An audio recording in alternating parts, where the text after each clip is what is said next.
So today I'm gonna make some mac and cheese, but with twist. So I'm gonna make it with ramen soup base. If you guys don't have a ramen soup base, you can use salt and pepper. Is already good. With some cheese, it's fine. It's really good too though. So before making this mac and cheese, I was inspired by my viewers. His name was Blue Dino. Hi Blue Dino, if you're probably watching this video is made for you. I'm using some Atomy potato ramen soup base, and it already smells really spicy. If you guys don't like spicy, you can just add some cheese and pepper. That's fine. Cheese, salt, pepper, and it's already tastes really good. Seriously.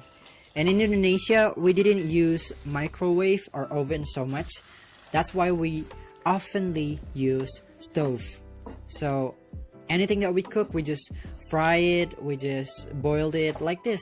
And instead of being mac and cheese, I think it's being some carbonara.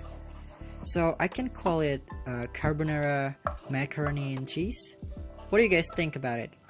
When I was pouring these things out, I already get mouth watering in my mouth. Of course in my mouth. And then, you know, I can't wait to taste how it tastes like. I'm adding up more parsley because it's not only healthy, but it makes this carbonara macaroni and cheese tasty.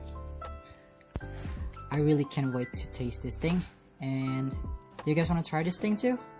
And thank you guys for watching. If you guys really enjoyed this video, don't forget to subscribe and give a thumbs up for more content like this. I really love the mushroom. Like, I have no idea how delicious it is. Right, I'm gonna finish this things up. Keep spirit, Blue Dino. I know you can eat it. I know you can do it.